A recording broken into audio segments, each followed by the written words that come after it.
All right, dudes, here we go. The band's back together. Yeah, we are. Celtics. We're back. Yep, we're back. Bobby Manning, start making your comments now. He's got the fade. You seeing Hayward? Is that going to be the comparison again? It's going to happen. It's like when Steve Urkel goes into the chamber and comes out as Stefan. Is that what we got here? Hey, Bobby, Is that what we got here? You hear that, Bobby? I miss Bobby might be Urkel. into that reference. He might be. No way. Bobby knows. Bobby knows Steve Urkel is a 35 year-old. Jimmy nailed it. Yo, Dude, this is Family Matters Stefan. was my jam, dude. Bobby, this is Stefan, like. man. Laura the about to character come in the kicking that storyline. door down, looking for Stefan. He comes out cool, Bobby. That's all you got to know. That's all you're gonna know. So this is a tough one to put your finger on. I guess we could always play the make-miss league thing, which honestly, come on. I mean, what are you going to talk about here? Utah scored. I mean, look at the numbers from three. They're a really good 3-point shooting team. I know, but that's what happened. Awesome. Celtics went 10 of 29. They went 19 of 43. They got lit up a little bit. Other than that, Celtics didn't play an awful game. The easiest thing to say here is Utah's obviously a better team, so it's really hard to pick apart the Celtics when you what are they going to do? They lost to a better team. Done. Sweet. That's what they do. They lose to better teams than them, which isn't really a good recipe for playoff basketball. So I mean, I guess this is who they are. I mean, Marcus Smart misses back-to-back threes. I guess one might have been a long two. If he hits one of those, the game might be different. I thought Jayson Tatum makes a nice move to the basket, blows by his defender, and then instead of going up for it, maybe drawing some contact and getting to the line, of which they didn't get to the line all night, kicks it out to Marcus Smart. Honestly, I'm not gonna hate on the decision because Marcus Smart was open. But in that situation, if I'm Tatum, I'm taking the ball and I'm putting it in my own hands, quite literally, and I'm putting the shot up. He was hot in that second half at points, and if he makes that basket, maybe this game ends differently. Instead, Smart misses it, Jazz go down, and they drain a three. I think it was Mitchell who drains a three right there, and 6-point game, and then they hit another. Smart misses another one, and they hit another one, and that's your game. The second three is what bothered me more. First three, because it was a quick one, right? Well, it wasn't just that. It was the first three wasn't a three. Your first three wasn't a three, but it was in the flow. It was in the flow. It was open. Marcus had plenty of time.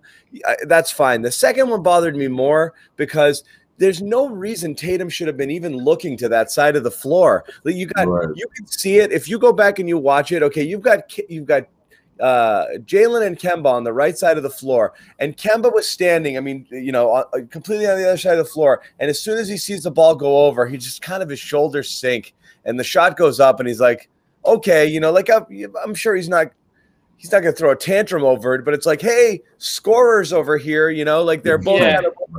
It's a strange choice. I understand in the flow of a game, you whip it around, pass, defense rotates, you get it over to somebody for an open three. Look, those are great. This was he went looking for Smart on that. It was just a strange one. He just didn't even look to the right side of the court where he had better scorers and better options. Yeah. But, again, even if that one goes, there's still an uphill battle. I mean, Jazz put the foot on the gas there a little bit late. Celtics made a good run there late when Rob I'm not going to make this all about Rob again, but Rob came back in the game there. You had some really rough Grant minutes for a while as well. And, they made that good push in the fourth. But then Utah just took it from him. Yeah, and it's tough for me to tell whether it was that finishing stretch by Utah.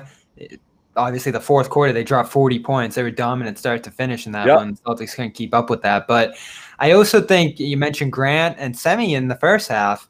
Those minutes where those guys are in and it's just chipped away. You have 19 minutes of Semi, you have 17 minutes of Grant, and they do so little in those minutes that you just chip away, and the Jazz are able to stay in the game consistently, even though they didn't play all that well through three quarters, because of the fact that those guys just don't generate any offense, and it were largely empty minutes for both of them in either side of the half. And so this is the thing. We get away from double big, which wasn't working all that well, but the team doesn't have the personnel to run three wings either. That's always been the problem. Yeah, that's true. So, but then is it the shot performance, or is it those throughout the floor of the game where every single team is able to stay in the game with these teams. Except for it's probably a little bit of both. Yeah, I was gonna say that's sort of the down the stretch going to be the dilemma, right, for Brad Stevens against these sort of teams. But I thought that this was a great opportunity for Rob Williams to get that in-game action, that down to the wire, going up against the best team in the NBA, where the Celtics are trusting you in that stretch. And he did okay, but of course there were those shortcomings, whether it was that forced layup where he was right in front of the basket. It seemed like he was just hesitant. Gobert just sort of gave him that look, and he just kind of just threw it up there. The second one was almost the opposite, right? He forced it so hard that it almost didn't go in. He just cracked the backboard in that second one. And I just think those plays going to go a long way because he's always going to be wide open, but he's got to be obviously not as hesitant as he was in that first attempt. And then, of course, the crucial turnover, he's clearing the way for Tatum. That was a humongous call for them. When the Celtics lost that possession, I mean, Marcus Smart. Can't stand the call. That three down the stretch, I didn't like, of course, the second one because I feel like Marcus almost is like, all right, I get it. You're in the flow of the offense. But there was, a minute and 55 seconds, I believe? Like, you're in the 2 minutes here. The Utah Jazz, possessions mean everything here. I just thought it was a bit careless. And I don't do this often, but the Celtics did get nailed tonight, ref-wise. The Clarkson 3-point call, the screen. Again, we talked about this all year, John. What's that call? Yeah. I mean, come on. 90% of the time that's let go. So what are you calling that one? That one's too obvious, Bobby. That one was a little too obvious. The seal? Yeah. The seal was pretty obvious. I mean, he stuck his arms. I mean, he's a big dude. Make it a little less obvious. Yeah, especially when Tatum took an extra step. Tatum put him on display because he took that extra step. My God, Tatum, he's a friggin' 2-time All-Star, 3rd-team All-NBA, and he can't get he is damaged forever with the refs. He cannot get a call. Every 50-50. If he sells it a little better, maybe he gets there. Every 50-50 goes against him, man. The friggin' 3-point play, the last one. The offensive foul, and granted, if he sticks his arm out a little bit, but oh Jesus, they were on top of the Celtics tonight. I mean, Theis had a few touch fouls that they were just boom, and we expect that. Yeah. So you gotta defend without fouling, and that was a concern tonight too. They turned the ball over a ton on the offensive end, which kept the Jazz in it. So execution was certainly not sharp. Yep. How many free throws did they shoot? Anybody want to guess? None outside and ones, right? Total free throws in the game. Definitely single digits. 4. Yeah, it was all and ones. Oh, they got one late. 4. I think. Oh, Tatum definitely got one. That's the one I was thinking of. A few. That's hard to do. I mean, and they didn't take a ton of 3-pointers tonight. I think they went the whole game without a shooting foul outside of a make. So, yeah. The offense was crisp, and a lot of that had to do with them getting stopped from the perimeter. Like, that first quarter, I mean, you knew it wasn't going to last, but the way they were defending the 3-point, I mean, it was incredible. I'm like, you don't see Utah, struggle that way, at least for that long stretch. It essentially seemed like the entire first half, and then came the second, and everything changed. So I don't know. I hate doing this. It feels like it's lazy, low-hanging fruit. But again, we're stuck in that same place between does Brad know what he's doing with the rotations, or can he be blamed for it? Because no matter who you put in, you're always playing roulette here. As you mentioned, he tried Semi to start. I'm going to be baffled by this from the end of time. I hate making the game about it, but you could not have had a better stage to start Rob Williams tonight than has ever existed. Here we go. Theis didn't play poorly. I'm just so confused that it didn't happen. I'm confused by the Semi start, even though I thought that's what Theis was really good tonight. I'm confused by Teague playing more than Pritchard. I'm confused right now. I don't know what's happening. We all thought Rob was gonna. I was like, Rob's going for Tristan 30 minutes tonight. Yeah. Nope, 21. Rob plays a perfect game. Stevens is basically like, I obviously have to start playing him more. And again, he played him fine, but I tweeted this half jokingly. We're in the same position. Rob passed Grant Williams in minutes somewhere late in the 4th. What are we doing? I'm not. And it was Bobby. What bothers me more is it became the same thing as before. It's that cowardice. We can't possibly play Rob against Gobert. He waited till Gobert went to the bench and Favors came in, and then he brought him in. Are we afraid to play him? I don't. That's more what I mean. It's not that Theis doesn't deserve his minutes. Theis played well in the first half. I just don't understand. Is Brad still afraid to play him at times? I mean, it was literally the second Gobert went out and Favors came in, they're like, okay, now it's safe to play Rob until the fourth. I don't think it's about being scared. I think it's about maximizing the minutes that you have him out there. And we're going to do the same thing again and again. I think he's playing the perfect amount. You get 7 to 10 out of him. You have 14 points, 9 rebounds, 2 blocks. You can't be happy with that. You can't be happy with him closing the game as he did for the final. Why would you be happy that a guy who plays so well when he's in there plays fewer minutes than he could be playing? Why is that something that makes you happy? It doesn't make me happy. I just think it's the reality. It doesn't make me happy. You just asked me if I'm happy. I'm not happy, Bobby. I'm happy he's closing. Bobby. That's all there is to it. If Theis was I wouldn't say he was 15 and 11. I care more about him closing than starting. But 15, 11, 6, minus 12. The starting thing's so ceremonial that there'd be high fives across Celtics Nation if you just got the start. It's not about starting. It's about getting more minutes because you're starting and putting him up against other premier talent in the NBA to see how he's going to do. And it went okay. You know, he got the block on Mitchell. He was playing with the first unit. Right.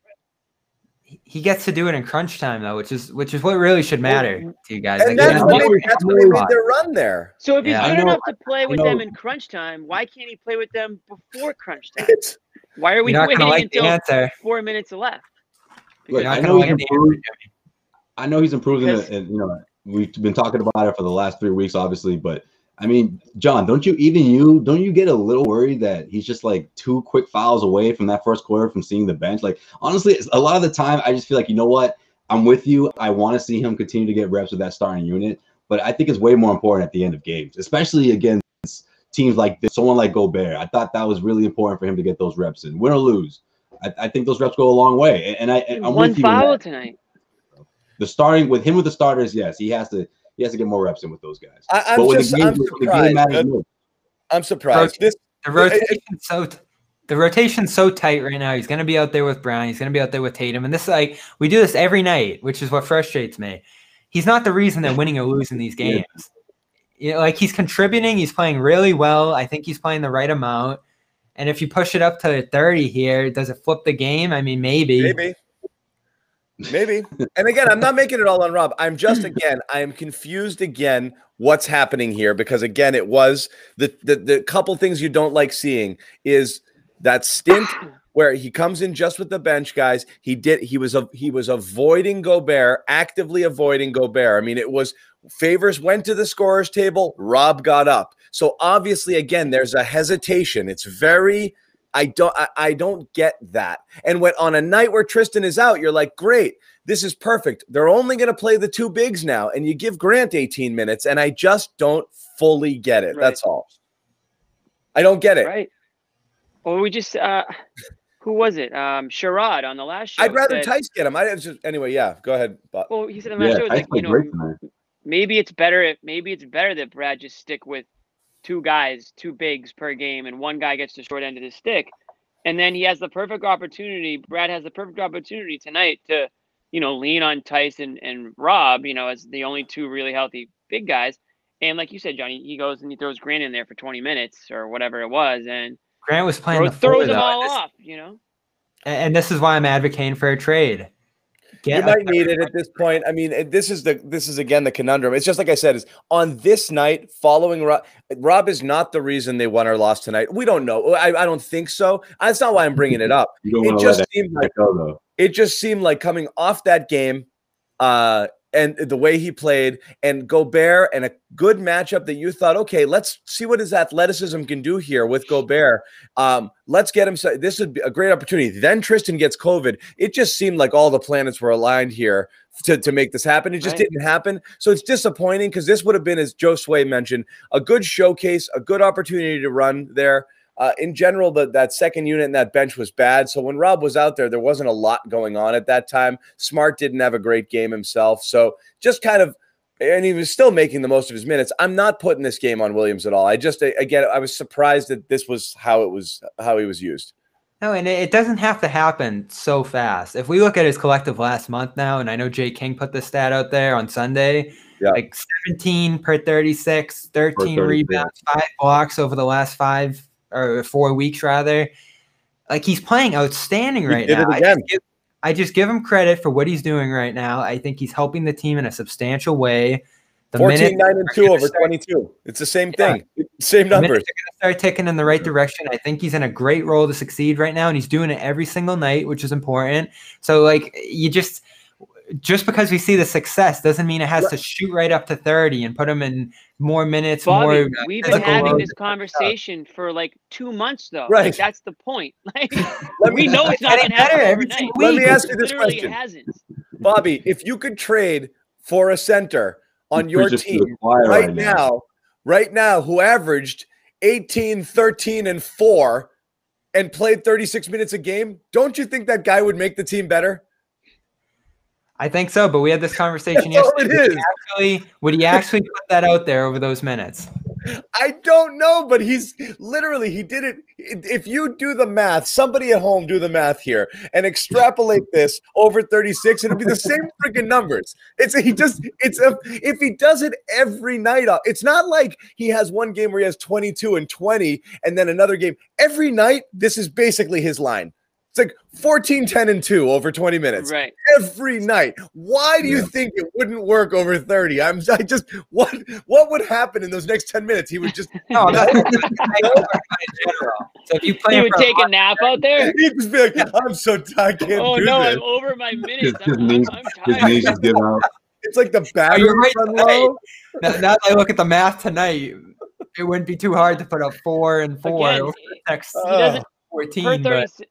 No one's expecting him to average the per 36 numbers. It's just an indication of how well he's played with the limited minutes. So it kind of makes you wonder, okay, well, what could this guy give us if he played 5 more minutes a game instead of, 20 minutes, he's paying 25, right? So that's what those numbers are there to tell you.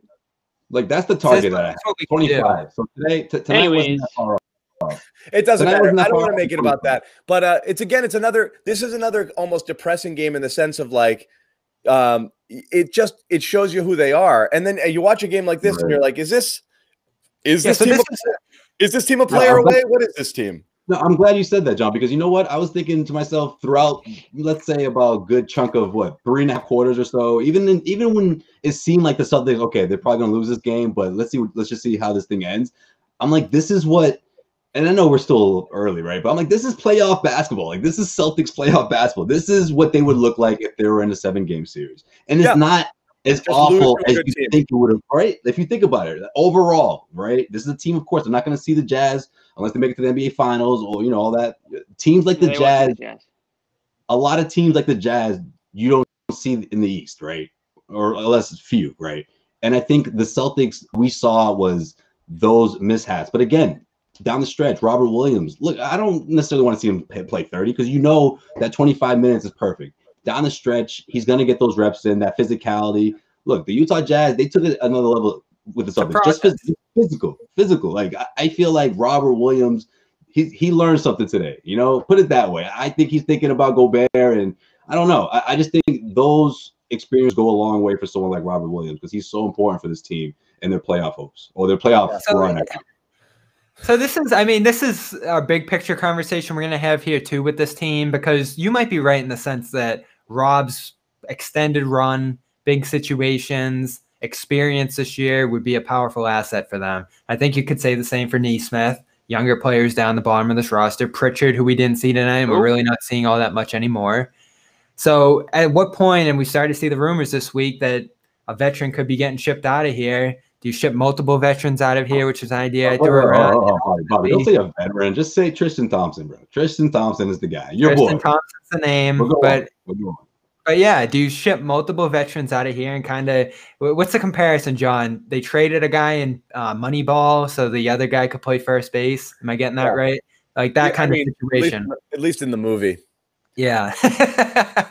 Oh, the book was way better. Traded Carlos Pena. No, I mean it was an actual season. We watched play baseball. It's so funny. That entire movie they don't mention. It's because Hatterberg played first. No, because they had freaking Mulder.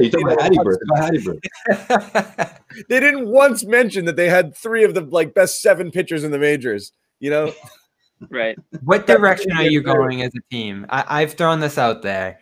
You can go young. You can push experience on these younger guys and really emphasize their roles here alongside, the younger core of this team.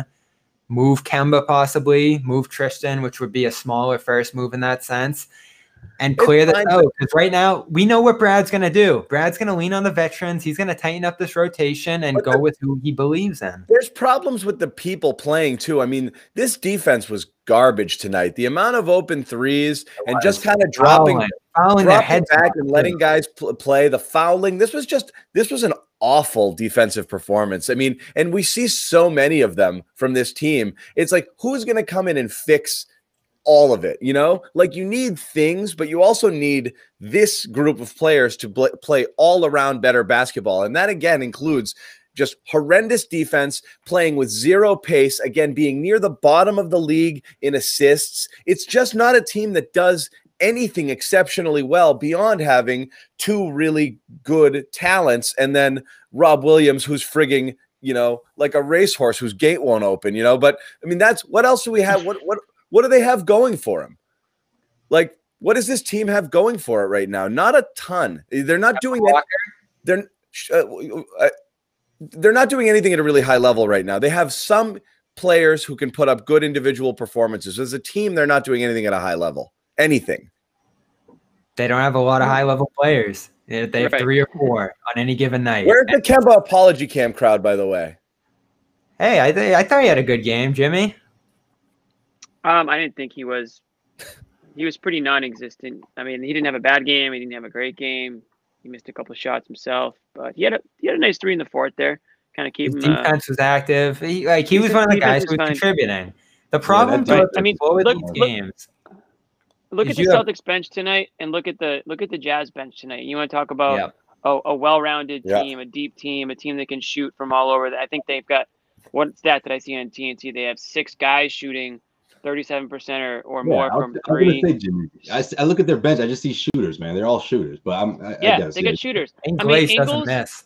Ingles shows up to the Y, and he's probably taken so much money from your average Joe at the Y. When you see this guy rolling up, throw his backpack, and you're like, oh, I'll take him. I'll cover him. And they just I'll guard Ingles. Yeah, I'll take Ingles. I got this guy. And he just absolutely murders you all the way up and down the court. That's just like the type of team they have. I mean, they just got guys that are I don't know. I mean, I'm not following the Jazz game in, game out, but they seem to be believers in themselves. And I know a lot of teams around the NBA, and there was that famous or infamous, the way you want to call it, little back and forth between Shaq and Donovan Mitchell, where Shaq was like, I don't think I don't believe in you guys or whatever, and Donovan Mitchell was like, okay, Deeper. they don't care. So they have a full roster over there, and the Celtics just don't. That's not breaking news. We know that they don't have a roster deep enough to roll with the big boys. When they rotated in the bench tonight, they got pulverized. Clarkson's pull-ups, the Niang lobs to Gobert. First half Clarkson's. Yeah. Ingles doesn't miss. He doesn't miss. Point blank. And that's a guy, Team Australia. You watched him 2 years ago in that World Cup. That guy You're just all about friggin' international play, aren't you? you notice the guys who stand out in it. Gobert, France. They get some international experience there in Utah. It's a great system. So I got it low on them, and a lot of people around the league go like Utah, and they roll their eyes. They're just a tough team, and that's all there is to it. You don't have to elevate them their championship status, even though they've gone out to this awesome start. They certainly have limitations on the top end talent of their team, but you can build a great quality roster like the Celtics did in 17 almost. I think this team's a little better than that, but I'll take play on both ends of the floor. That's fine. I'm not a believer. But see, that's the thing. I'm not a believer, but you know what? They're better than the Celtics. They are, and I'm not a believer. Yeah, but they have a whole. What if they were in the East?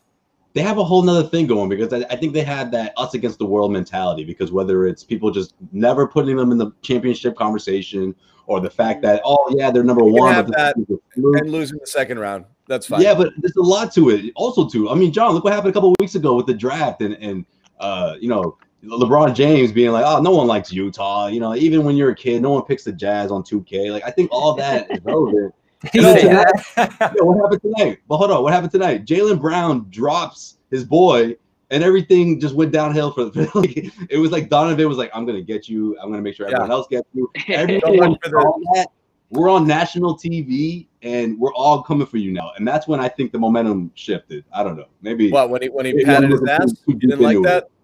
I love it. Well, you can, I love doing you can that. see why nobody likes Gobert either. What's he doing all game? He's stuffing guys in the face with elbows and body blows and dunking on Theis's head and blocking Jaylen at the rim. It's a meanness factor to him, and there's no he's way gonna have to embrace that. Yeah, he doesn't. He's gonna have to embrace that.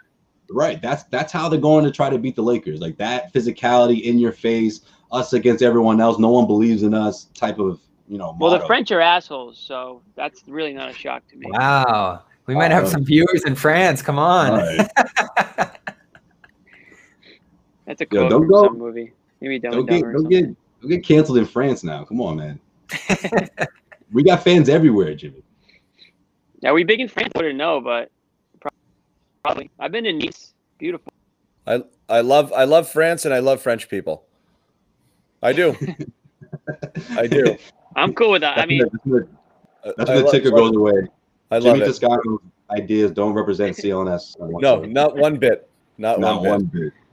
French. Not one bit. Paris is my favorite city in the world.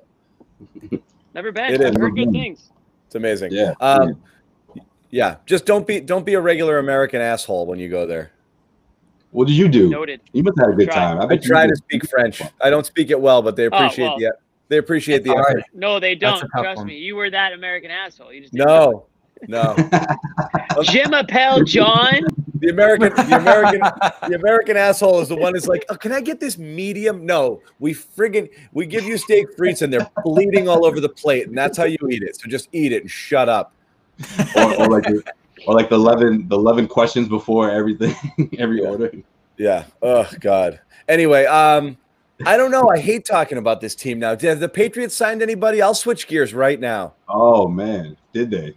I'll switch gears right now too. Are you kidding me? All it takes is Bill Belichick to open up the pocketbook, and the Celtics are all of a sudden distant memory in the Boston sports world. Maybe not on our show, thankfully, but I don't think anyone talked about the Celtics win on Sunday night, or I don't know if many of them that will be talking about their loss tomorrow if the Patriots are still doing their thing. Yeah, I was thinking you got to bring up the hard, you know, the feelings that were hurt after the Super Bowl. Bill Belichick, you know, he has that picture of Brady somewhere hanging around as motivation. like that also has a lot to do with this. Like he's going all in now. He has to. Brady put him to the fire. He's like, give me just a shot out of him. You know, just give me that narrative. Patriots, Buccaneers, Super Bowl. Like that's what he's thinking about. Well, you know what? I won't go into it too much, but this is all Tom was asking for last season or the season prior. Just put some talent around me, bud. Put some talent around me, and now you do it. And we'll now you want to do it. Yeah. Now he wants to all of a sudden pony up. Don't do it too late with Tatum and Brown. Ooh, it's true. You don't want that. You don't want that situation. And that's so. This is the big debate. This is the big debate right now. Do you invest in this team, or is it not worth it? I'm already starting to see people cool off. We had Jared Weiss on Celtics Beat saying, "Oh, maybe it's not worth it to invest in Harrison Barnes. He's not going to move the needle all that much. He's not going to change the team entirely." And you do see hints of that in crunch time against the Nets, against the Jazz. But ultimately, I think you're so thin, so weak in supporting role players. Any just helpful cast outside of Rob off that bench, and Smart, if he's playing well, it's going to be a big bonus. But if he's not, then you need some serious depth on that wing. And I still think it's valuable to add to this team, to invest in this team, and bring them closer. Because I still think the worst thing you could have with this team is a bow out early first round, because can't keep up in the flow of games or close games, which is what they're so firmly stuck in the middle right now that it's unbelievable. And you got to bring it in one direction or the other, I think. And so at this point, I know prices are getting high around the league.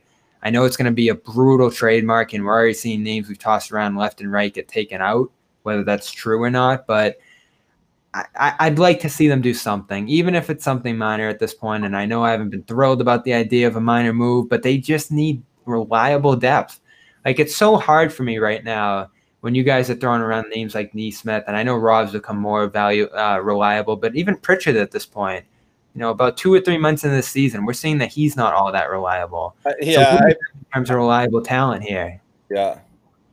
That's why Brad's we rookie night in the night out. He's all over directions. Nothing's reliable.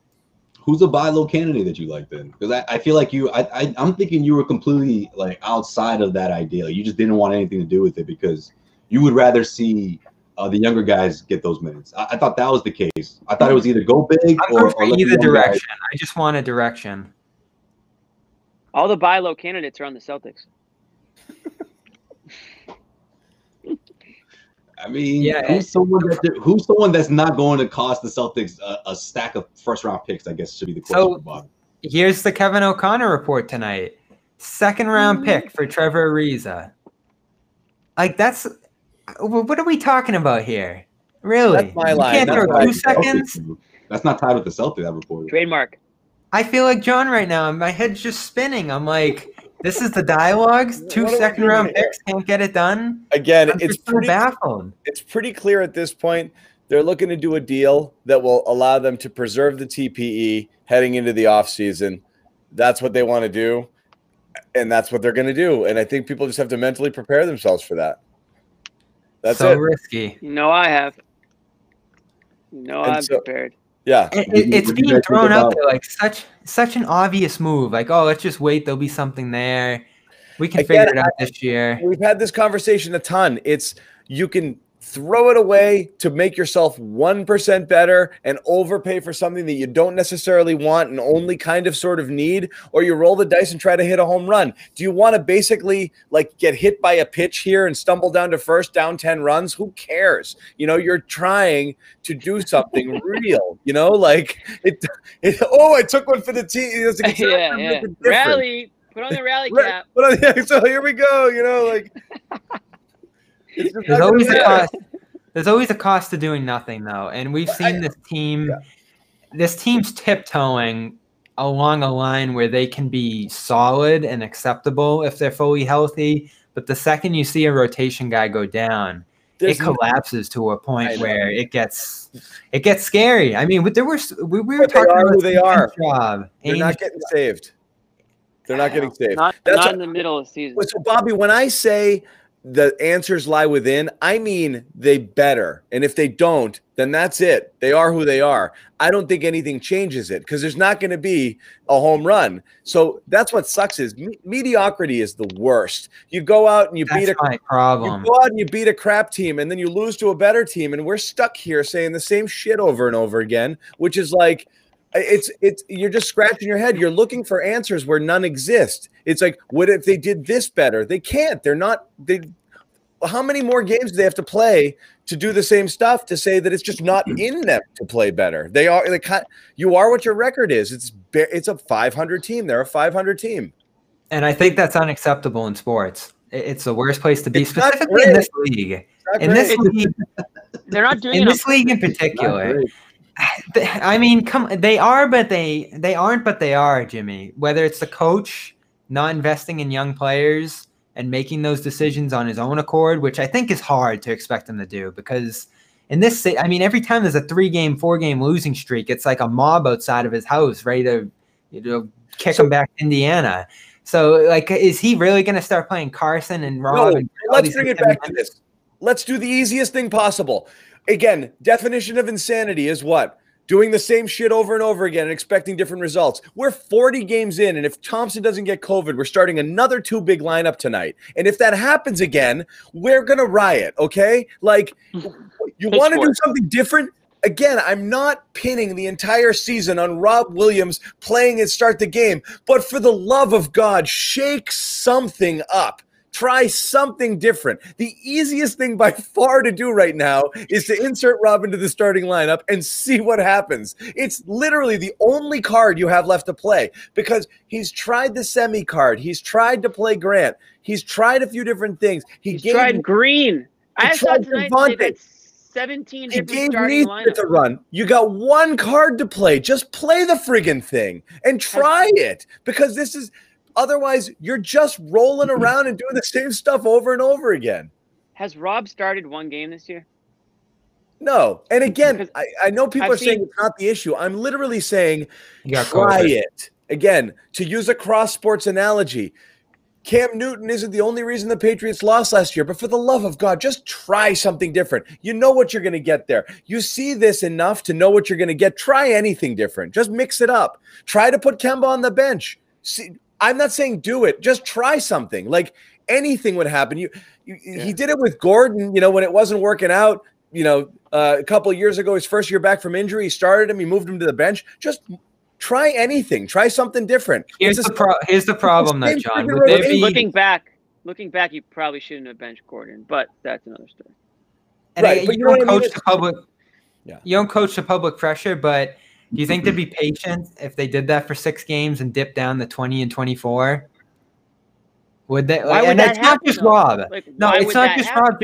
Again, this isn't the only conversation. They're playing Rob a lot. I keep saying this. They're not pulling minutes from him fully on any given night. That happens to Pritchard. That happens to Neesmith. That happens in other situations. It's not on their level. Those are rookies. He's a third-year center who's playing like one of the most athletic bigs in the NBA. Like, let him play a little bit. Just try it. Like John said, like nothing else is working. Just try it. Just why not? Just give it a shot. Try it. Just try it. Why not? You're 2019. Try it. How many more games do we have to do this? Tonight's problems though came down to Semi, Grant, Teague versus Pritchard, Neesmith, Edwards, or Green. One of the those are the kind of back and forth situations that actually matter right now because Theis played really good in this game. Rob played really good in this game. You're changing 2 guys who played really good in this situation. What you're not doing is switching Ojeleye for Neesmith, Grant for, let's say, Green. Like those kind of switches are the ones that are more interchangeable and aren't changing all that much right now. And so you can invest in those younger guys and play them more at this point. But those are the kind of switches probably they're going to go from steady. This is why we were begging to losing. Again, the answer actually, sadly, is there probably isn't an answer. The reason we're saying try it and the reason we were begging for for Neesmith minutes early in the year, and the reason I'm going to beg for Romeo minutes if and when he ever gets on the court is just if he exists. To try. No, that's where I'm trying to move this. Different. That's where I'm trying to move this conversation because we can talk about Rob all day long and talk. It's not Rob. It's just Rob's the only thing that works. Everything else hasn't worked, which is why, again, I'll try anything at this point. I'm talking about 19 of Semi versus 0 of Neesmith. 17 of Grant versus 0 of Green. Like those kind of switches where it's more dramatic. Like if we're really adjusting the Theis Rob minutes, it's like 6 minutes either way. Those other positions right now are like 20 minutes of difference where guys aren't playing tonight. But if Tristan played tonight, Rob would have been probably in the 16-17 range again, and we'd be screaming all over. So I'm not going to argue the Rob thing. That's another problem with the roster. You want to talk about that Thompson thing? What? Whether he gets dished? Yeah, because that's the start of this conversation. The adjustments that need to be made here. Who is spreading that? Because it's out there. That was Chris Haynes. Why is he out tonight? COVID. So he's got COVID now. So now he doesn't even. We don't even see him before the deadline, and in the protocols, we don't know. We don't know if he's got. I don't know if he's got it. We just know he's in the safety protocol. Yeah, that could be tracing. Great timing. Damn, what's the report? Celtics might be looking at shop. The Celtics might have come to the realization, when we mentioned this before, that it hurts them. I mean, Brad said it last game. He went and talked to Theis and he said, "You're out. I'm going to go with these guys in the second half. Just that's what it is. But he's, he's playing the hot hand, recognizes trying to play all three every single game. People can't get into a flow or into a rhythm, so it might only be two. So Tristan would make sense because you can move that salary out, and see what you can do. I mean, we've mentioned a couple different possibilities where maybe they get something, but the money saved allows them to re-sign Theis in the offseason. There's a couple different scenarios here. The question is whether you trade him for anything. Ideally, you'd like to trade him for something you could use, but maybe you just trade him just for the sake of opening up minutes for other guys and getting it off your books. That's what this would be about. If you're trading Thompson in the scenario thrown around to the Raptors, specifically a conference competitor like the Raptors, making them better, making yourself worse in any scenario there, you're opening up minutes for depth bigs on the roster and more development and just room to breathe for some of the younger bigs on this roster. And, giving Thompson a chance to win and ultimately his hometown next year. He wanted to go to the Raptors. They ended up going to Tampa, and I think that was a big motivating factor in him coming to Boston in the first place. So to see that out there in reports signaled to a lot of people out there that Thompson would be okay with a move like that. And there's some level of agent appeasement there and just making sure he's set up because he ultimately came here to have a big role. And if they're shipping him out somewhere, they want it to be a place where he's going to be happy with. But that just signals to me, are the Celtics, are Thompson having that conversation right now where, we might just move on if this season isn't looking great? Where do you want to go? And that's where I start thinking again. We thought about this at the worst times of this year. Do you just kind of throw in this year and sink a little deeper and get a better draft position and make this a development year? I'd be much better with that than a first round exit, second round sweep type situation. I know, but we kind of discussed this. Is one, Bobby, that's they're not going to punt the season. Enough with that take. Yeah, it's just never going to happen. I can't believe you used that word a couple weeks ago, the T word, talking about tanking. But anyways, let's talk about the team though. At least the report, right? And it's from Chris Haynes of Yahoo Sports. He's talking about he links the Toronto Raptors, and we don't know if it's because of obviously family grew up there and the ties that he had. But I mean, look, I know this name isn't crazy sexy for some fans out there, but I mean Stanley Johnson, he's an option, I guess. I mean, if we're talking about locking the down return wouldn't be great. It wouldn't be great. It would just be another weapon to help you defend the perimeter, and that's exactly what we're saying in return here. But I mean, let's face it. To create space for those two bigs between Theis and Robert Williams to split those minutes down the middle, however Brad sees fit. I mean, addition by subtraction, I don't hate the idea of the move, and of course it would have to be another player have to be involved because they'd have to match contracts here. So this wouldn't be a TPE situation. Yeah, and it'd be a money dumping scenario too, but you do have to eat money coming back. So as a contract, you could send out another trade if you do have more of a medium style deal at the deadline. Right. There was always a thought this. Yeah, Tristan, Nesmith, a first for OG and Baines. Do it. You're not giving up OG. Yeah. Don't give me. Jimmy doesn't even like it. You guys are saying they never do it. Jimmy hates it. I don't hate it. You hate that? I don't hate it. Oh, okay. Good. Again, it really just depends on what you think of Nesmith. If you just think this is Nesmith and for the rest of his career, then obviously make that trade. If you think Nesmith can turn into a shooter, then I think that's obviously giving up on him. You said you were going to add a first-round pick, right, John? No, we're going to give it. That's what I'm saying. You're going to give a first-round pick and Nesmith and Thompson. Baines is just a throw-in for OG. So you're basically giving up 2 first-round picks for OG.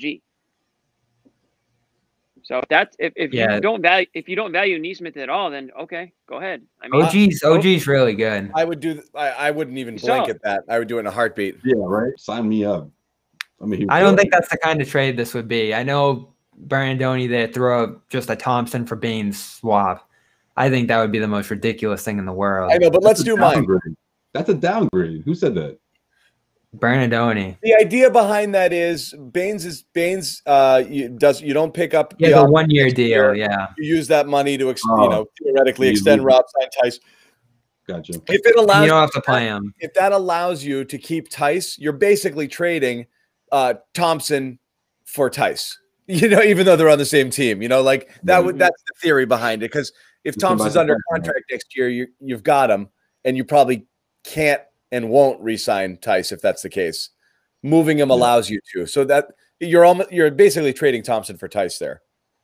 Again, the team didn't envision the situation where Rob was playing so well and becoming so reliable that there would be a crunch at center instead of kind of this rotational matchup-based system that they had last year. I think they envisioned it being pretty similar to last year, and instead it's been 3 guys playing very well while they're weak on the wing. So instead they're stuffing 2 centers on the court. Did we ever imagine this? I remember like a week before the season, John was like, or Jimmy was rather like, would they play 2 centers together? And I said, no way. And instead it's been like 20 plus games of that. Mm-hmm. I can't say it's been working out, but I did see it happening.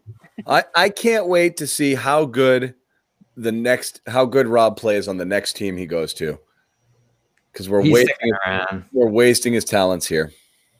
Really? I think they'll extend them. It's going to be a stud somewhere else. That's what would they even pay him? I mean, do they even value him? I don't know. Does Ainge really value bigs? Definitely not. So what are they willing? And it doesn't really does, but it's different because the generation, things have changed, right? The last decade or so. But Ainge values swings and wings, flashy guards, versatile players, athletic dudes. I'm not saying Thompson. I'm not saying Williams isn't athletic, but I just don't know how they feel about giving big money and long-term deals to bigs. I'm frustrated with the build of this roster. I really am. Like we tossed around the center situation. I'm wildly frustrated about the wing situation, and I think you guys let off more steam over the offseason than I did, but I expected them to be aggressive with this TPE, make the changes that were needed in season, and figure it out from there. Someone wanted to just leave this hanging a year. I mean, we're heading toward a year later that they're going to make the changes that are needed here. That's frustrating. Can we trade Kemba? Can we go back to that? Oh, come on. Again, if he's playing well this season and you have long-term concerns, why not look into it? I mean, that would be the next step after Thompson. It is. And again, if they did that, how about this? I would love it. If the knees are fine and some team takes him, then I'll apologize. Okay? But only if he's traded. Deal? Deal. You could do a mini teardown in this situation and give yourself the flexibility you desire next offseason to make a major move. Yep. Who knows if it's going to be there? Yeah. But and then you have a better draft pick too. What's sitting in the middle going to do for this team? Like, not. You're not going to. You don't. Like I said, they tank. Jaylen and Jayson pick up the phone to their agents, be like, "Get me the seriously." F out of here. This could happen so fast. You don't do that. They have so little flexibility right now that this whole infrastructure could collapse. Yeah, in a perfect world, every team would. Oh, I'm not going to win the title. Okay, then let's tank. But everything's cool and awesome still, and like nobody's pissed. And then we get a really sweet draft pick, and then we open up like space under the cap too. Like it just doesn't work that way. But spoiled Boston fans don't understand sports.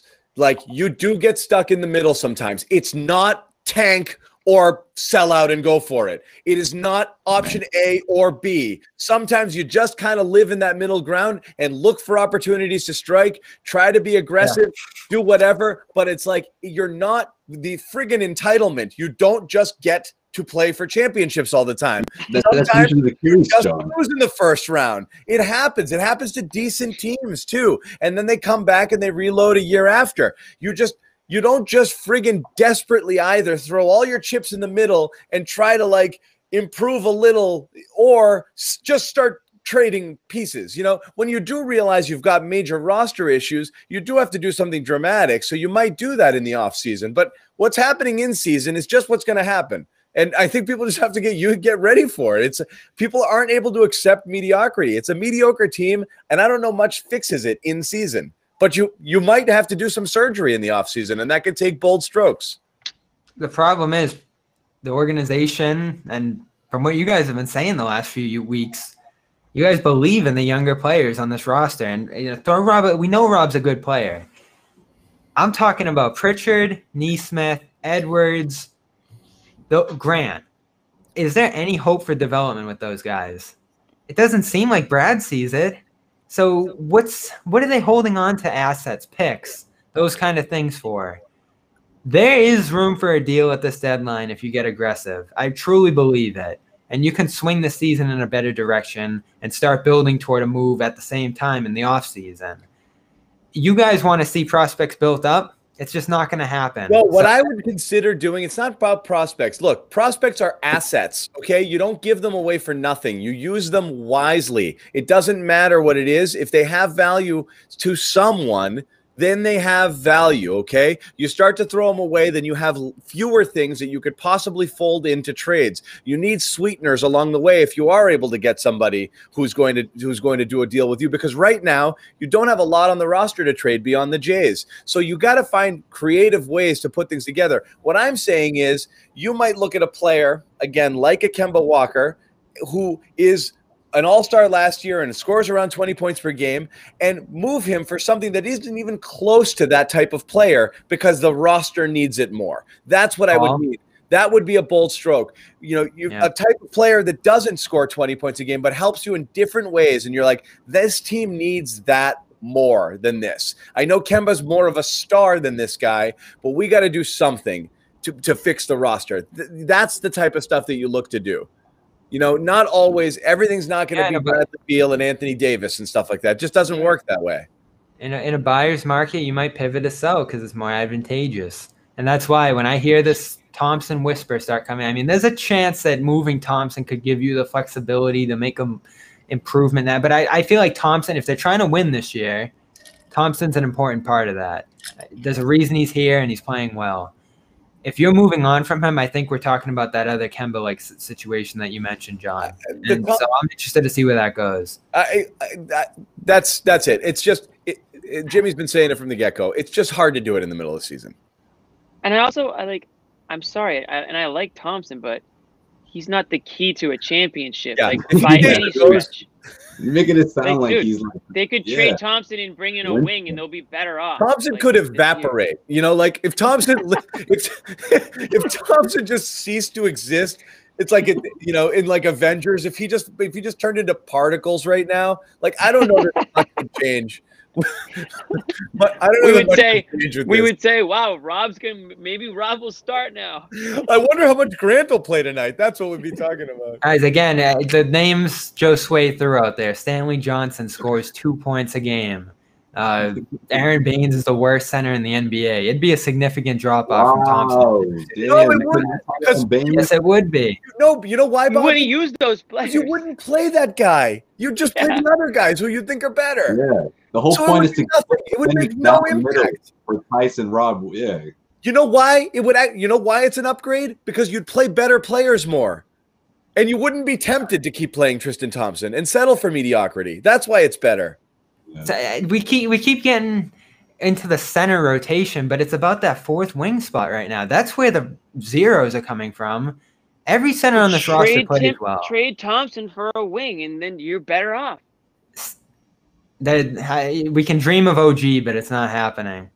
Fine, somebody else. I'm just saying, like, that position is expendable. That player is expendable. I think a lot of people would agree with that. And then you can bring on a player that you might actually fill in a void or a position that you need that depth at more than you do at the center position. If Brad can't figure out which one to play, he has too many. It's true. The tough part is Ingles who play defense, score a little bit. Are we happy with Barnes or not happy with Barnes if it happens? If it ends up being Nesmith and a first for Barnes, is everybody happy or are they thrilled? I'm absolutely thrilled. I think it would solve so much. Absolutely. So what I do it's not going to make them title contender, but you bring in a player and you know whatever. Yeah. What I believe is we heard the recent reports that he might still coach now, which is garbage, which means they're not getting the offers that they think they want for him. They want more. Yeah, it's leverage. Well, they want more, or right now everyone's like, I'm not giving you anything real. If that's the case, Celtics are in better position for it. So, you know, who knows? You know, who knows? He's definitely. I mean, I don't know why they'd keep him. If somebody wants to offer them something of somewhat value, I don't know why they'd keep him. They could trade Hield instead, but he's a tough guy to move. He makes so much money, and he's not that good. He's not that good.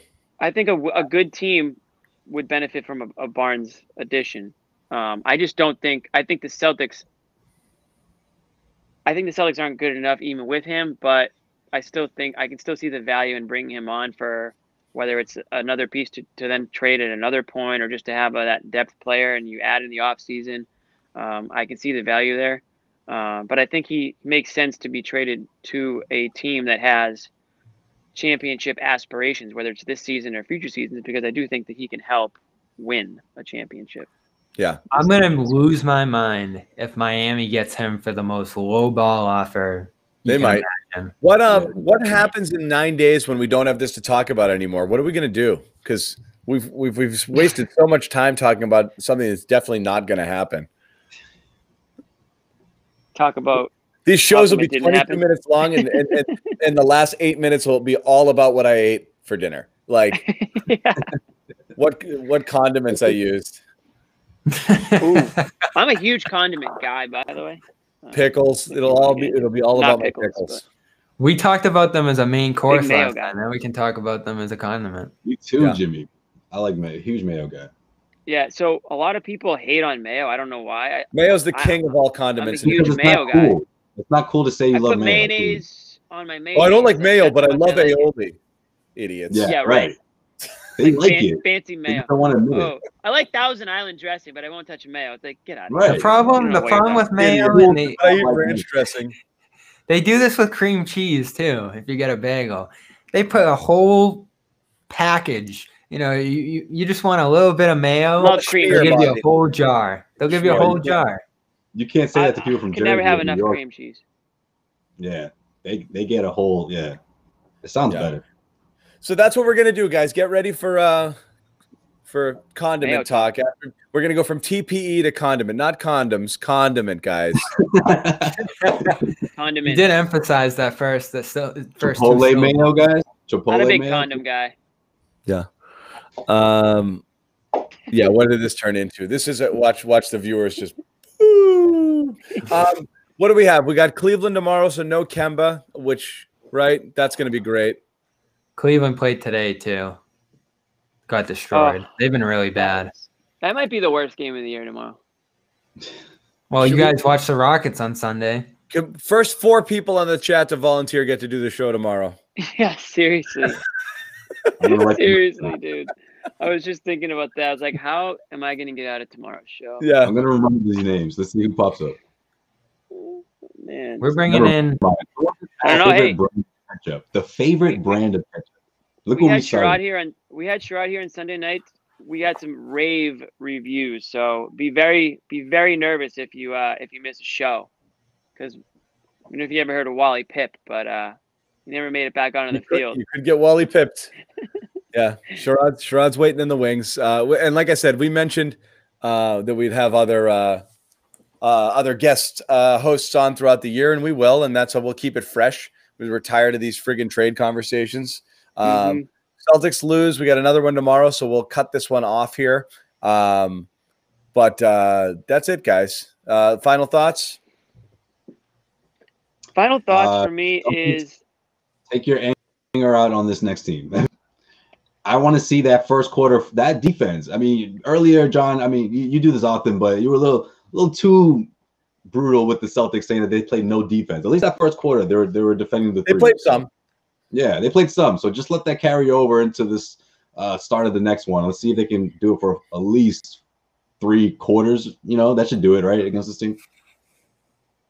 My final thought is look at this comment right here. Blame the Celtics for that. Gotta look all right. Yeah. That's the grind of what's that guy look like? That regular season grind. Bring in the boomer. Could be some Nick. Nick just pretends he wants to be on the show. He just wants to feel wanted. He doesn't really want to be on the show. We've asked him, and he's just like, "No, I'm doing nothing." But no. He's answered the bell like 1 out of 10 times we've asked him. Yeah. Okay. Nick, we're throwing down the gauntlet. Next time a slot is available, take it or never be asked again. This is the Cleveland Cavaliers we're talking about, Nick. Cleveland. One of these guys going for tomorrow. One of these sad old guys wants a night off. But yeah, Bobby, last thoughts for you, and we'll wrap it. We're just about at an hour. Yeah, I'm skipping my final thoughts. Yeah, did you even say anything, Jimmy? My bad. No, every time I tried to, we moved to something else. But to be honest, I don't even have any good final thoughts except they beat the Rockets. They lose to the Jazz. They'll probably beat the Cavs tomorrow. Like, what does it all really mean other than, like, they're better than the bad teams and, like, they're not as good as the good teams? So, like, we'll just keep doing this until the season ends probably. Yeah, can we just rerun the Rockets show tomorrow when they win? Yeah. All right, exactly. Yeah. We didn't get enough into Marcus Smart tonight. He's got to be better. He does. He's got to be. But he'd been so good since he came back. You noticed, I mean, somebody's got to give me credit for that, right? Like, sure. These are the type of games I jump on Marcus, but he's been so friggin' good. He had an awful game tonight. Awful. But I mean, it just. I mentioned it off the top, but when the shots don't fall, that's the glaring. It's like the Rob Williams situation. It's like Marcus Smart gets blamed way more for missing shots than anybody else does or ever will, and he missed 2 big ones tonight. So it was pretty obvious that and 6 others fans were going to go. Yeah, he didn't have a good shooting night. His radar was off all night. There weren't a lot of in and out misses. You could see it out of his hand. I'm like, oh God, that's gonna miss way right. Like he was out of control. Yeah, he was. He was flopping. He wasn't setting himself a lot of the time. He had one great cut early in the game. The 2 cuts of the game were his back line, Brown off of Rob. You guys didn't give Rob credit for that wrist flick pass. That was nice. Yeah, you saw shades of movement. You saw shades of greatness from this offense. Could be an imposter. We don't know. If it is you, Sherrod. The real Sherrod wouldn't say his whole name. Real Sherrod would just pop right into this show right now and say hi. Yeah, true. Because he's got the link. He could just come in and say that anytime he wants. We used to get Neesmith on the show, but I haven't seen Neesmith in a while. Yeah. Anyways, Bob. Oh man. Did you have anything? Yeah, that's all I got on Smart. Are you in like an office building or something? Yeah. Gotta get yourself in a working mindset. Bobby's burning the midnight candle. I don't want to know the truth where Bobby is right now. He said that so creepy. That was a lie. Yeah, he's like, yeah, totally. Everyone gets so upset that I always change locations. Jimmy's got the same roof. We see John's plant. You gotta mix it up.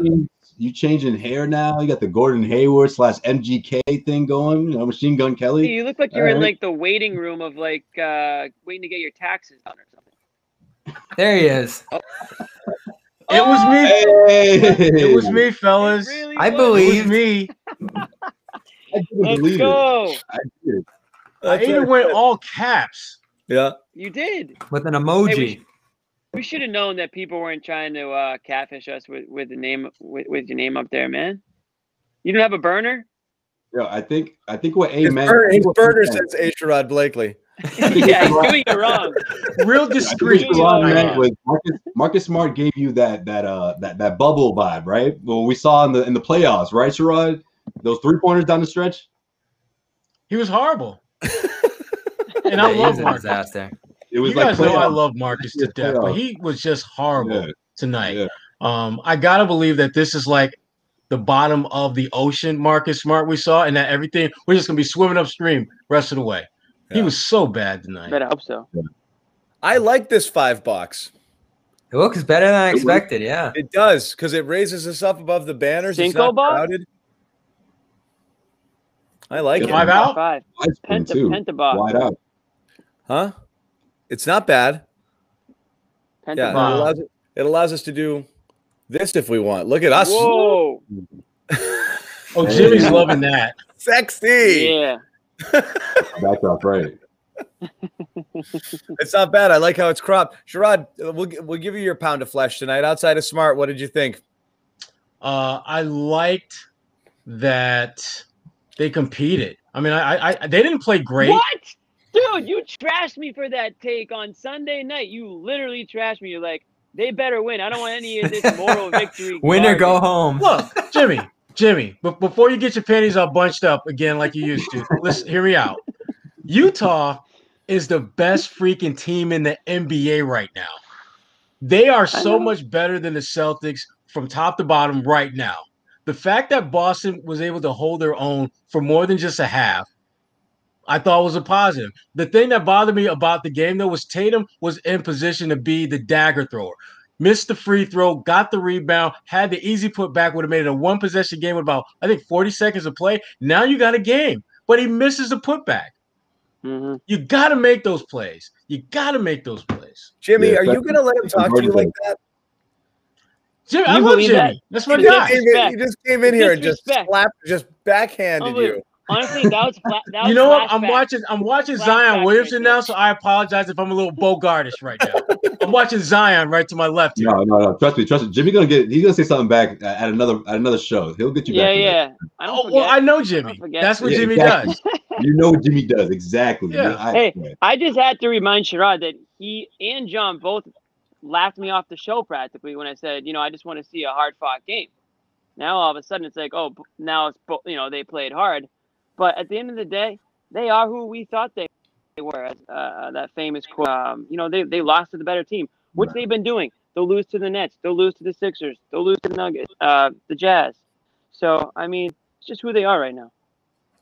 Yeah, I'm okay with that. Riding in the waves.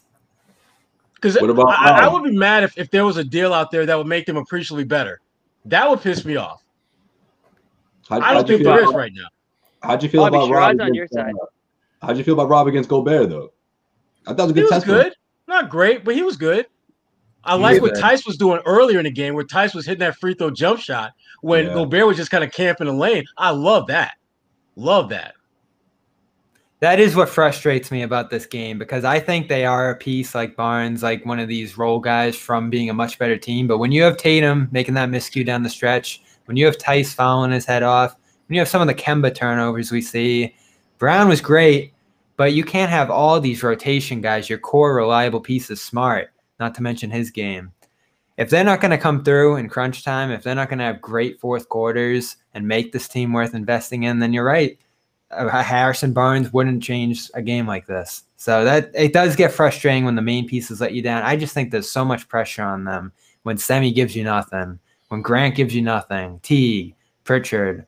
It puts pressure on the top five, puts pressure on the top six to go extra minutes, to do more. And I think that comes back to hurt them at the end of these games. And I think that's kind of limiting what Rob can do too if he's on limited minutes. That whole concept of him being on limited minutes, I hate. I think You're it's most true. athletic player. Bobby, this was decided last show, Bobby. It's so fraudulent. At least say 25 plus. Sherrod did it again tonight. He did it again. It's not the hip, it's fear, it's trust. He did the same exact thing he always does, Brad, that is, which is he was afraid to play him against Gobert, so he waited till Favors got up, went to the scorer's table, and as soon as he did, Rob got up too. For the first two rotations. Gobert played 7 minutes.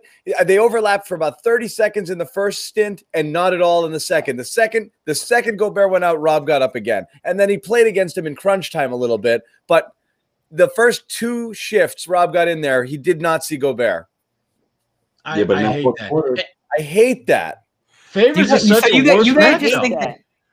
You guys just think they're making up an injury because they want to play him less. No, I think that some injuries are convenient umbrellas for you to make rotation decisions. Exactly. There's medical data that can back up your assertion, but if let's say this were the playoffs, and you guys do this all the time, if it were the playoffs, he'd be out there doing X, Y, Z, 1, 2, 3. I think that's kind of what we're seeing with Rob. That if this were like a must-win game and there was a matchup that they felt Rob could win for them, he'd be out there playing more minutes. It's a comfort thing.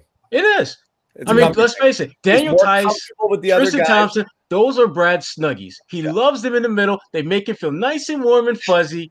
And Rob, sometimes you feel nice and warm and fuzzy. Sometimes he rubs you the wrong way. Rob's a wild card. Yeah. I love that about him now. It stresses Brad out a little bit. He doesn't need that in his life. So he sticks with his Thompsons and his Theises. Yeah. Yeah. Well, I like what you said about Theis, because you know, that's going to be the dilemma down the stretch. You don't think Daniel Theis is looking at Brad at that 1 minute mark, being like, things could be different right now if I was in there that whole time. I mean, you have to feel that way if you're Theis, right? You've held this spot down for a while here, and you're balling out. You're also playing at a high level. Yeah, like Daniel Theis will, take you out to a nice dinner, have you home by 8 in time for curfew. But Rob Williams, like, you're going out with him, like, you're out all damn night. You don't know what's gonna go down, but you might have the time of your life. But Brad, I did not know where you were going to go with that, Jimmy, and I'm glad you went where you did, because I was going somewhere completely. You said nice dinner back home by 8. I had a completely different alternate reality. Whatever your interpretation of the night of your life is what Rob might give you, but some people aren't ready for that. I'm gonna give you the night of your life. That's what Rob says. Yeah. And Brad is like, no, I just want to go to bed. Yeah, exactly. Oh, Jimmy, damn. Jimmy's been strong with the analogies lately. Man. That's so not conducive to social distancing, Jimmy. I'm just letting you know. 25 plus minutes. I just want to put on my little sleeping cap, kiss my wife, sleep in 2 separate beds, Have some warm milk and cookies before you have call a glass it a night. of warm milk, take off my slippers, sleep, just like every, Sherrod, what's this Tristan Thompson report all about we're seeing today? Yahoo. They're talking about trading him? I think it's an option. I think every single player on this team not named Jaylen Brown or Jayson Tatum, there has been some level of discussions about them with other teams. It has to be.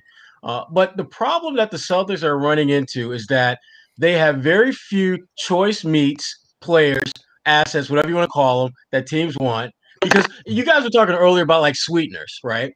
That's all they got on this damn roster. That's all they got. And 7 packets of Splenda. That's exactly.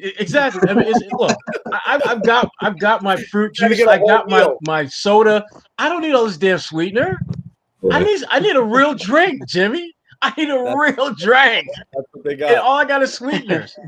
This is not helping me. I don't want you sweet and low. That's why I think Danny Ainge is preparing everyone for them to not get a deal done, because I don't think it's him blowing smoke. I think it's just the reality of the landscape that everyone is like, well, we like Jayson, we like, Jaylen, and then it gets kind of like cricket silence at that point. Right.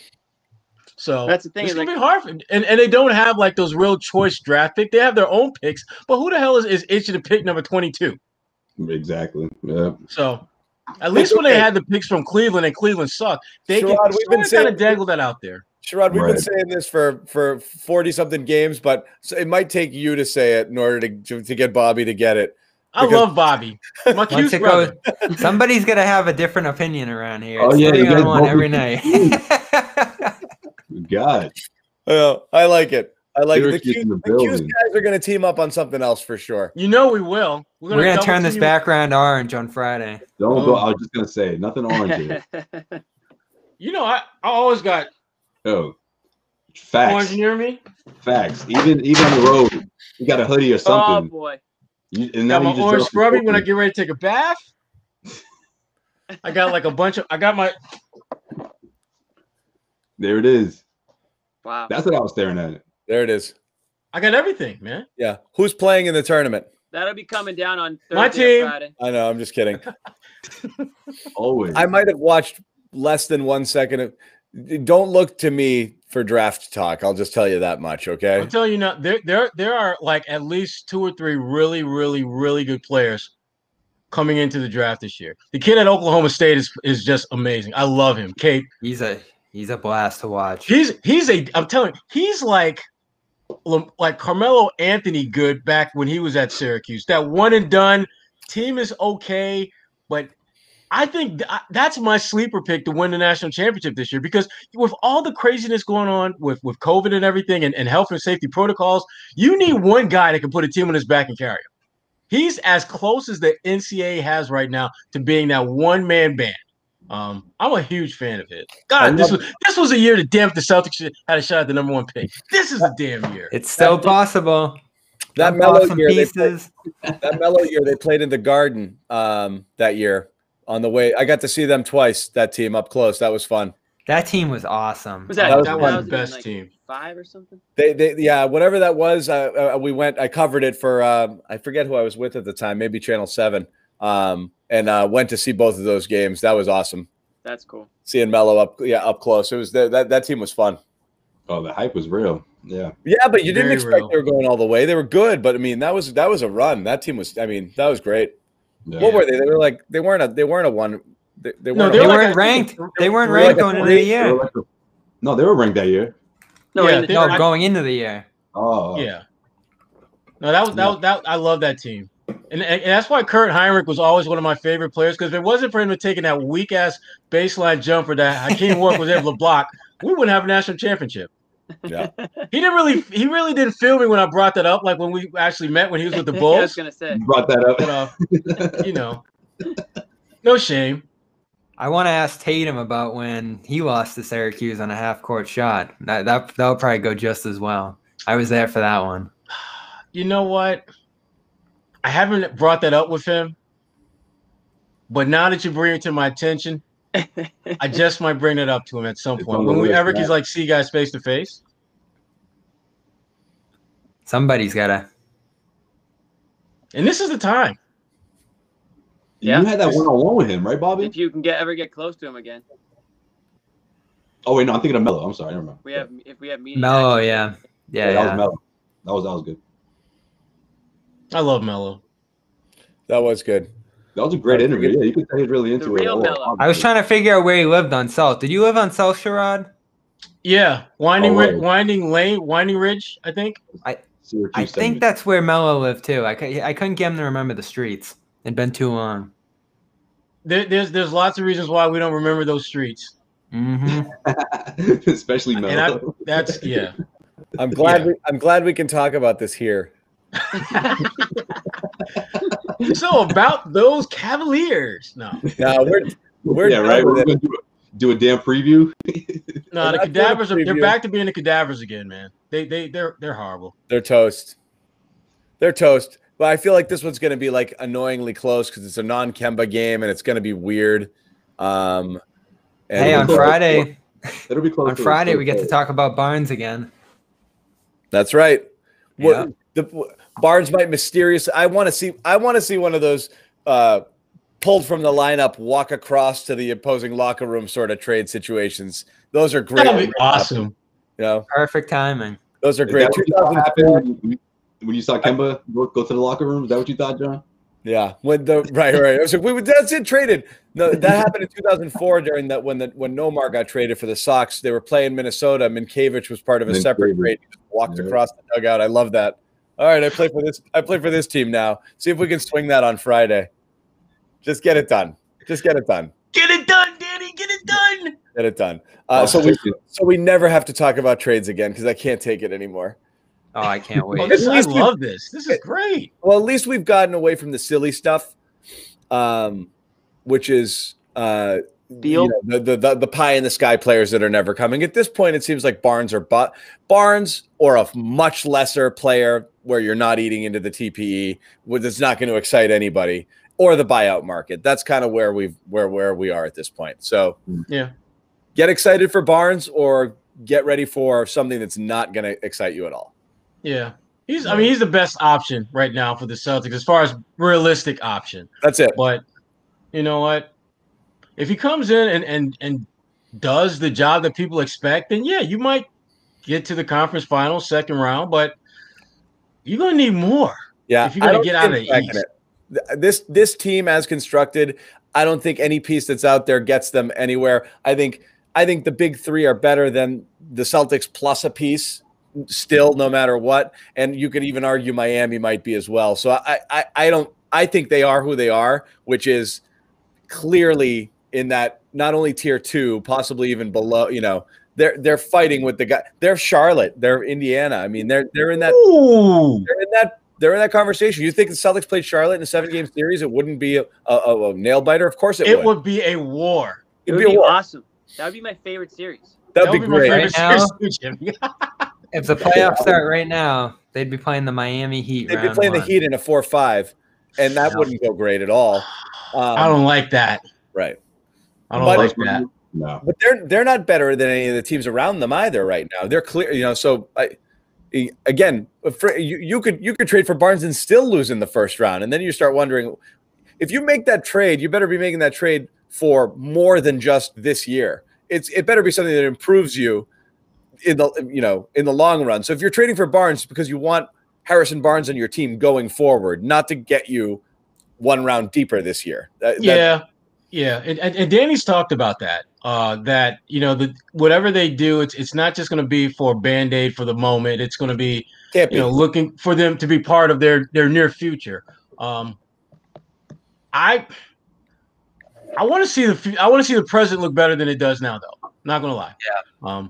And it feels like so long ago they started 8-3 and they beat the Heat and they beat the Bucks on opening night. I mean, there was potential early this year, and I think it's been more mental than anything that this. I would just like to see them do different things, though. Again, we keep talking about this. This is where it comes back to Brad. Just when they played fast tonight, they played better. Just maintaining that pace. Again, it's you a fast break. Yep. You see these moments where they start to do the thing you want, when they have those high assist games, when they play with pace, when they really push the ball. But then when they get into half-court sets, I mean, you had times where just Theis is holding the ball for 10, 12 seconds, eating up a shot. Like, what? That can't – you can't allow that to happen. You want to just see – if it's not going to be a personnel change, it has to be like a philosophy change or a buy-in right now, because the way that they play isn't good enough. So – just force the issue. If I were Brad, I'd say you got 10 seconds to shoot every freaking time down. And if not, if you're still holding the ball, there's 12 seconds left on the clock, I'm going to yank you at the next whistle. Just go. Just friggin' go. Try something, just try something different. But you saw it in spurts tonight. That's when they did their best, when Jaylen was aggressive, when they got the ball and attacked. And then they fall back into their same patterns and the same stuff happens. Yeah, especially when that ball is not getting passed across the court. I mean, that's when the opportunities start to really open up. And I just think when they start to panic in that fourth quarter, especially at the start of the fourth quarter, and we all sort of saw it coming, right? Because we've seen that pattern. And, of course, this is the Utah Jazz we're talking about. To see them, to say that the way they would recover from that, and Jaylen, what Tatum did down the stretch, Sherrod brought up a great point. Things could have been different if he converts that bunny, or whether Robert Williams, that foul, or whether he makes that layup. I mean, it's just so many what ifs. But the Celtics down the stretch, I mean, they hung in there. They just didn't execute the way they were supposed to. Yeah. Couple things we'll say before we wrap it. If you don't already, follow us on YouTube. Turn on your notifications. You'll be notified every time we go live. You never know when guests are just going to appear. So that's how I knew you guys were live. I got the notification. Just stay alert. People could jump in all the time. We may have one of you guys on. We've got one of you guys producing the show right now, which is great. Wow. The producer was a fan of the show. Yeah. Amit. Rags to riches. rags to riches. You never know. But yeah, hats off to Amit, who does a great job behind the scenes here with a lot of things for CLNS Media. Absolutely. Sherrod, people are asking for you to come back, so we always do want you to come back. Sherrod did just a quick plug for him podcast today this is great CLNS cross promotional stuff with the Cedric Maxwell, the A-List podcast with Sherrod and Kwani Lunis. So subscribe to that if you haven't already. That's going to be released in the morning. Video will be out on our YouTube page as well, our YouTube channel as well. So you can see the video there, but he's got Max on. What'd you guys talk about? Anything good? Give us a preview. Oh gosh, shoot. Right. We talked about Max the trip. Well, yeah, I mean, we talked about a lot of different things. We talked a lot about Rob Williams and just Max's thoughts on that, about how he thinks Brad should or should not use Rob. We talked obviously about just this time of year where there's all this trade talk, and we talked about it from a player's perspective of what that's like. And Max, obviously, as you guys know, Max went down memory lane on us, gave us some good stories there. So you have to check the podcast out and hear what he had to say. And, we just had a long conversation about just typical random, Max type ish that we got into. It was great. It was a lot of fun. I always have a good time talking with Max, and he was as colorful as Max can be. So it was good. It was a definitely good talk. Good. Nice. So look for that. Of course, Josue Pavone with his Causeway Street podcast, Bobby Manning with Dome Theory. Again, we always talk about it, the Jimmy John podcast in development. You might get it at some point or another. Post-production. It works. But again, subscribe. A whole host of podcasts on the network. We talk about it all the time. Goodman and Ryan. We have winning plays. The list goes on. Of course, Celtics beat. We have an episode that just dropped with Jared Weiss. Actually, some really good nuggets there. We didn't get to talk about it on the show involving Aaron Gordon and other things. But tomorrow, when we're bored of talking about the game, we can talk about that stuff as well. But his take on Gordon was he's dying to get out of there at this point. So that's another interesting name. He's not playing yet, right? Aaron Gordon, he just got back. He did. Yeah. He's in a weird spot though. Weird spot. Yeah. Because he wants out, but he knows that he doesn't have the kind of cachet of a James Harden to say I want out, and people be like, okay, we don't like you want out, but we're okay with you saying you want out. So he's kind of like, he's the kind of guy who would get fined for asking out. Right. He's the guy that would get fined for talking about wanting to be out. So he's being, I think, publicly quiet about it. But there's no question. I mean, you talk to folks who are in front offices across the league, and Aaron wants out. And it's just a matter of Orlando getting an offer that they like for him. I think they will. I think he will be with another team. Could be Boston. Who knows? So we'll talk ourselves into that one tomorrow. Nice. Yeah, we'll need to eat up some airwaves time. So tomorrow. Get ready for my offer. Okay, tomorrow. Firing up the trade machine. Bobby's going to do about 45 trade machines. Tweet them out during the day and talk about them again tonight. He'll probably have Celtics beat writers coming at him on Twitter, and I'm going to have to jump to his defense. True. Don't get their hopes up. Don't get their hopes up, Bobby. Okay, these poor people. These poor people. We're going to talk about Brad Stevens going to Indiana, which is definitely going to happen despite what he said. No, I'm just kidding. But never know. But you never know. John loves that story. And a whole host of other things, and then probably a little bit about the game as well. So we'll see. But John, what about you? Probably got a Patriots podcast or two lined up with all these trades or all these signings going down. Yeah, for any Pats fans out there, every night 7:30, Patriots Beat podcast live to go over all of the signings. Last two nights, really good numbers. People obviously super interested in it now, so stay with us for that stuff. Subscribe to our Patriots YouTube channel where you can get all of that action. That's good. Honestly, to quick pivot to Patriots. Obviously, Josue is like antsy over there, dude. What's going on, bro? You gotta go to the bathroom or something, dude? Do you need to like leave us and kind of handle your business? Yeah, man. Keep going. He's like, he's out.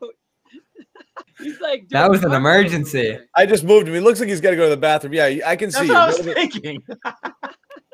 That's a universal sign. Pats still have 35 to 40 million left under the cap, even with the signings, which is bananas. They still have money?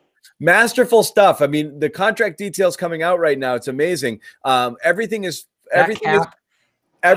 built to have a really small cap hit this year, and then when the next TV contract comes up, that's when those numbers go up. But everyone's counting on a 220 or 230 cap, and this year it's 180, whatever. That seems way too high. So all of the first year numbers of these guys are 2 and 3. So they still have 35+ million left to spend under the cap. And obviously you got to do draft picks and you got to re-sign your own guys. So some of that's going to get spent.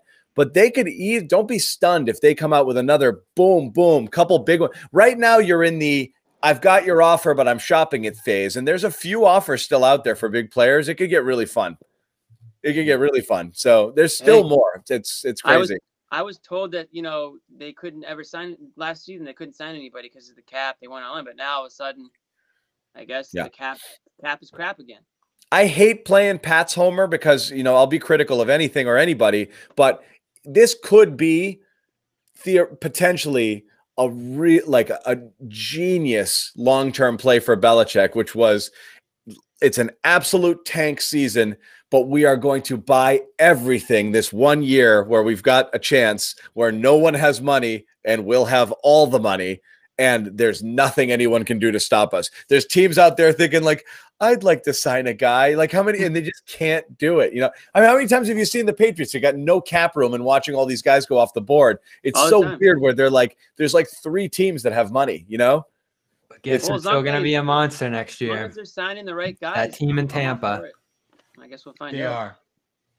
TB12's crew is still just the baddest of oof. Deshaun Watson. That's the name to watch. Everybody get excited. You think there's a chance? I am. I think no. I think it's more likely than not smoke that's being thrown out there to make San Francisco potentially think that, hey, we're going to go get somebody if you don't give us Jimmy G soon, you know, or make your trade. So that's what I think who they want. I still think that's who they want. If you don't give us Jimmy G, we have Cam Newton. Cam Newton's not going to be the thing. Cam Newton. Look at me tremble with the news of that, Bobby. You don't think Cam's the starter, John? Cam's only the starter if they draft a quarterback in round 1 and they wait a few games for him to be ready. Cam is there to compete for a job or to be an absolute break glass in case of emergency fallback. They're not entering. I don't believe they're entering the season with him in mind. We'll see. The quarterback domino is yet to fall. It's a lot of money for a backup. That's my take. That's my take. I think they know what that in case of emergency Cam looks like. We saw it last year. Not pretty.